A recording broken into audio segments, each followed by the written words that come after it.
สบายดีพ่อแม่พี่น้องมื้อนี้มากินดับปลาเบาดำไปหาปลาเมื่อคืนนี้ได้ปลามาดับปลาแซ่บที่นี่เป็นไข่แดงกับผักกับก็โอ้หลายอย่างอยู่เป็นหลายนี่ แล้วก็มีเผ็ดกับข้าวโอ้โฮมาพี่น้องกินกันโอ้คำใหญ่เลยเนาะ Oh my god. โอ้ยครับช่วงนี้ก็ฝนตกเสาร์นี่ฝนตกนะอะไรเงี้ยฮะกินกันเลยเด้ออืมอืม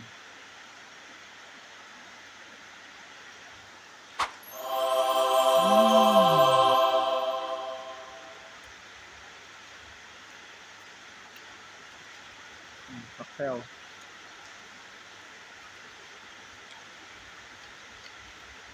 แต่ช่วงนี้ก็บ่ค่อยงามทุกน้ำลายพดแนวดินบ่งามเด้อ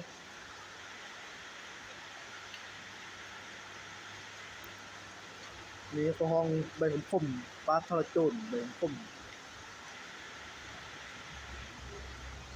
เป็นมักขมนี่กินคักเด้ออืม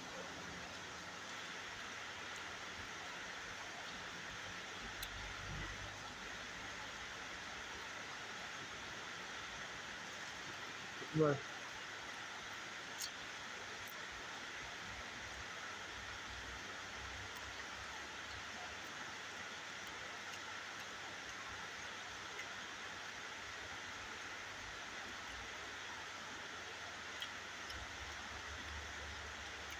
มาเช้านี้ก็ฝนตกแต่ตกว่าบ่เช้าปานนี้เด้อ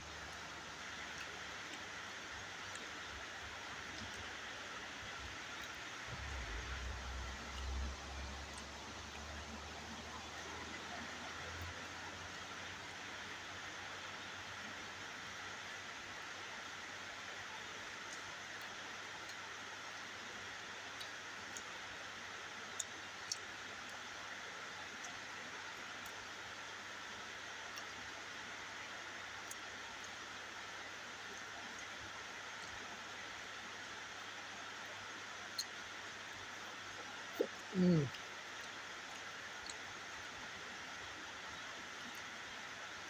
โอ้เผ็ดแฮงช่วงมื้อนี้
ครับอืม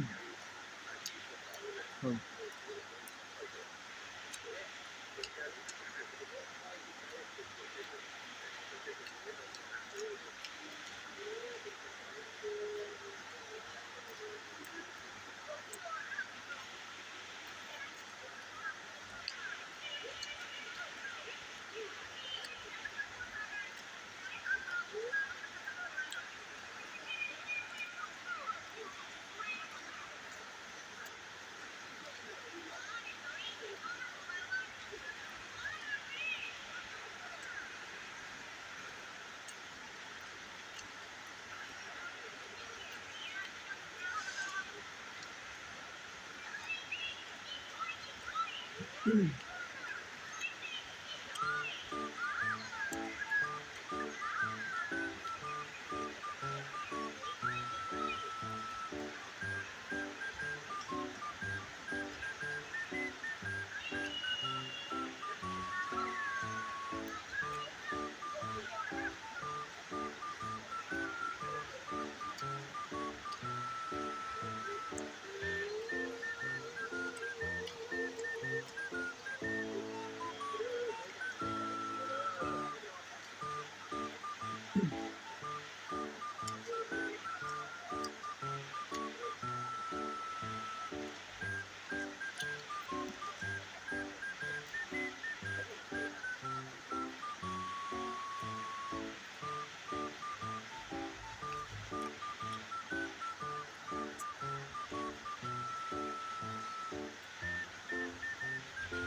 ้าวทองดวงงามเรื่อง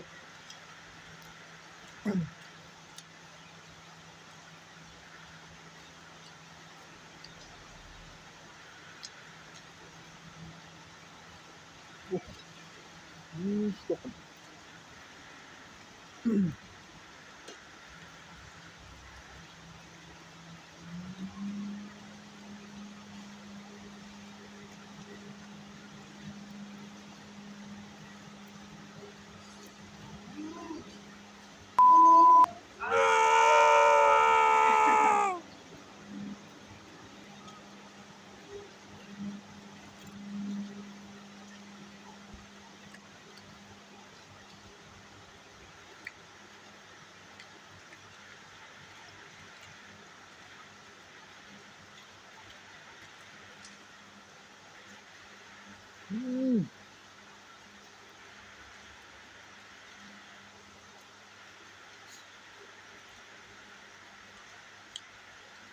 เผ็ดพี่น้อง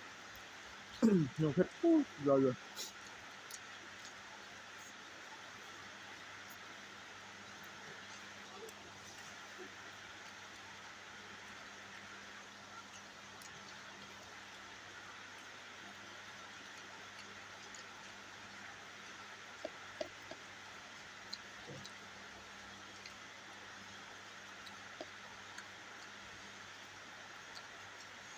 เผ็ดเลยน้อยตุ้ยเข้าไปเดี๋ยว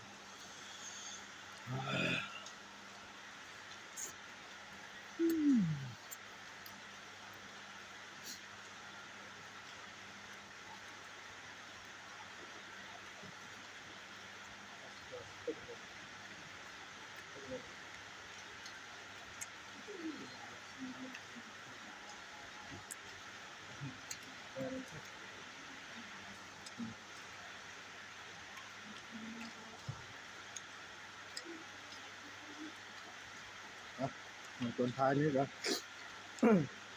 เบาดำสิได้ลาไปก่อนนะแล้วพบกันมื้อหน้าเนาะขอให้อยู่ดีมีแรงทุกคนโชคดีมีชัยเนาะแล้วก็ฝากกดไลค์กดติดตามเบาดำคนป่าเด้อพี่น้องเด้อ